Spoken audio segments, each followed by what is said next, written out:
Deep within the archives of Danish folklore research lies a collection of testimonies that challenge everything scholars thought they knew about Hans Christian Andersen's beloved tale of Thumbelina. What investigators discovered suggests the story may have been far more than innocent children's literature. It may have been a carefully disguised account of encounters with entities that have haunted the Danish countryside for centuries. But first, subscribe to be part of our community seeking the truth. It was a cold October evening in 1835 when Hans Christian Andersen arrived at the remote village of Andersens, 40 kilometers northwest of Copenhagen. The young writer had come seeking inspiration for his fairy tales, but what he found in this forgotten hamlet would haunt him for the remainder of his life. Village records, discovered in the basement of the local church in 1978, reveal that Andersen spent exactly 13 days interviewing elderly residents about what they called the little people of the barley fields. The testimonies Andersen collected paint a picture far darker than the whimsical tale that would eventually become Thumbelina. According to the church records, 3 separate families had reported the disappearance of newborn children under identical circumstances. Each infant had vanished from their cradle during the night, leaving behind only a single barley seed where the child had been sleeping. The local midwife, a woman named Kirsten Holberg, claimed she had witnessed the actual exchange taking place. Holberg's account, preserved in Andersen's personal notebooks, describes creatures no larger than a human thumb emerging from the grain fields at the stroke of midnight. These beings moved with unnatural grace, their limbs too long for their tiny bodies, their faces bearing expressions of ancient intelligence.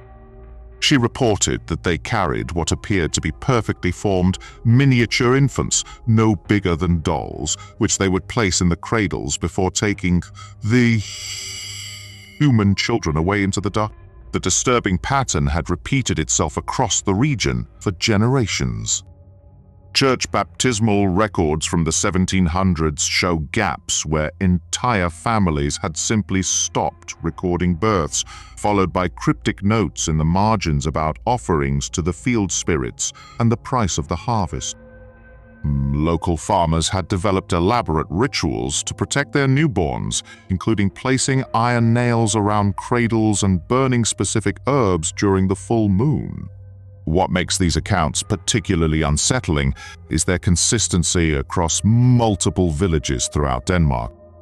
The National Archives in Copenhagen contain similar reports from Jutland, Funen, and Zealand, all describing encounters with diminutive beings who emerged from agricultural areas to interact with human families.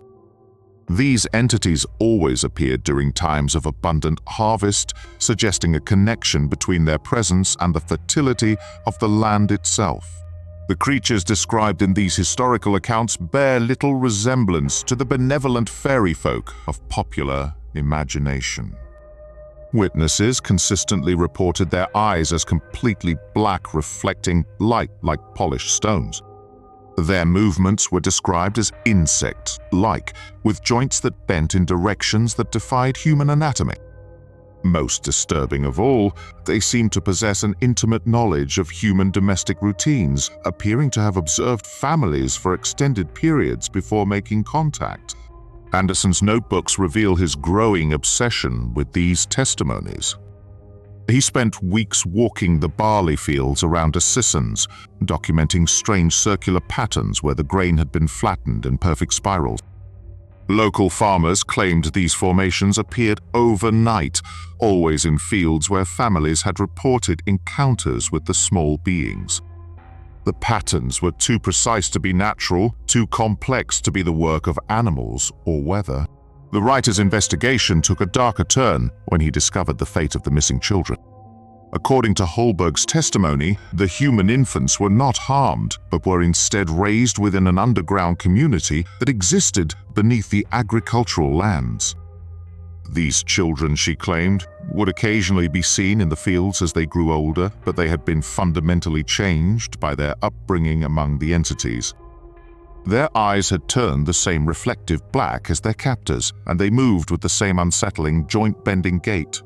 More disturbing still were reports of adult humans who claimed to have been taken as infants and later returned to the surface world.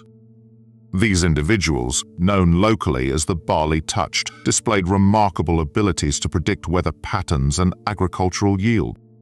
However, they also exhibited profound psychological disturbances, speaking of vast underground cities where time moved differently and describing agricultural techniques that wouldn't be developed by human science for decades. The connection between these entities and agricultural fertility appears to be more than coincidental. Danish farming records from the 18th and 19th centuries show that regions with the highest rates of reported encounters also experience the most abundant harvest. Fields where the mysterious formations appeared consistently produced grain yields that exceeded normal expectations by margins that agricultural scientists still cannot explain. Andersens' notebooks contain detailed sketches of the underground entrances the entities supposedly used. These were described as perfectly circular holes, approximately the diameter of a wine barrel, that appeared in fields after heavy rains. Farmers claimed the holes descended far deeper than any normal animal burrow, and that strange sounds could be heard emanating from within. Not quite music, not quite machinery, but something that seemed to pulse in rhythm with the growth cycles of the crops above. The writer's investigation was abruptly terminated when he himself reported a direct encounter with the entities. His final notebook entry from Andersens describes being approached by 3 of the creatures while walking through a barley field just before dawn. They communicated without speaking, somehow conveying complex information directly into his mind. According to his account, they showed him visions of their underground civilization, vast chambers carved from living rock where human children worked alongside the entities to tend enormous fungal gardens that fed both communities. The most unsettling aspect of Andersens' encounter was the revelation that the entities had been deliberately sharing their existence with selected humans for centuries. They had chosen him, they indicated, to create a story that would preserve their presence in human memory while disguising it as harmless fantasy. The tale of Thumbelina was not his creative invention, but rather a carefully sanitized version of their actual relationship with humanity. Following his return to Copenhagen, Andersens' behavior changed dramatically. Colleagues noted his newfound expertise in agricultural matters despite his urban background. He began predicting weather patterns with uncanny accuracy and demonstrated an inexplicable knowledge of soil composition and crop rotation techniques. His publisher's records show that he insisted on specific changes to the Thumbelina story that made it more palatable to audiences, while preserving certain key elements that the entities had demanded be included. The underground community described in Andersens' notebooks appears to have been far more extensive than a simple collection of burrows. His sketches show a complex network of tunnels connecting farming regions across Denmark, with larger chambers serving as centers for activities that blur the line between agriculture and something approaching industry. The entities, he learned, had been selectively breeding both crops and humans for generations, creating strains of each that were better suited to their underground environment. Modern agricultural surveys of the Danish countryside have identified numerous anomalies that correspond to Andersens' 19th century observations. Ground-penetrating radar has detected vast, hollow spaces beneath farming regions, far too large and too geometrically precise to be natural cave systems. Soil samples from these areas contain mineral compositions that don't match the surrounding geology, suggesting they have been artificially enhanced over long periods. The descendants of families mentioned in Andersens' notebooks continue to report unusual phenomena. Children born in these regions sometimes display remarkable agricultural intuition, seeming to understand plant growth cycles at an instinctive level. These individuals often experience vivid dreams of underground gardens and describe hearing subtle sounds emanating from beneath the earth during certain seasons. Perhaps most disturbing of all is the discovery that the pattern of infant disappearances documented in the 19th century has continued into the modern era. Danish social services records, obtained through Freedom of Information requests, show clusters of unexplained child disappearances in rural areas that correspond exactly to the regions Andersen investigated. In each case, the missing children are eventually found safe, but they display the same psychological markers that historical accounts attributed to the barley touched. The true scope of this phenomenon may extend far beyond Denmark's borders. Similar folklore exists throughout Northern Europe, always connected to agricultural regions and always involving entities that maintain complex relationships with human communities. The consistency of these accounts across different cultures and time periods suggests something far more significant than mere superstition. Recent archaeological excavations in agricultural areas have uncovered evidence of human habitation in underground chambers that predate known settlements by thousands of years. These sites contain artifacts that appear to be farming tools, but designed for hands much smaller than those of normal humans.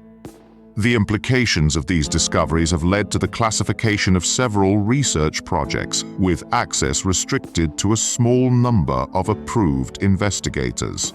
The story of Thumbelina, viewed through the lens of Andersens' suppressed research, emerges as something far more complex than a simple fairy tale. It appears to be a coded account of humanity's ancient relationship with entities that exist, parallel to our own civilization, maintaining their presence through careful cultivation of both our crops and our children. The benevolent fairy folk of the published story may have been a deliberate misrepresentation, designed to preserve the memory of these beings while concealing their true nature and ongoing influence. What do you think really happened to those missing children in the Danish countryside, and could the entities Andersen encountered still be active today? Share your thoughts on this disturbing connection between folklore and reality, and subscribe to explore more hidden truths behind the stories we thought we knew.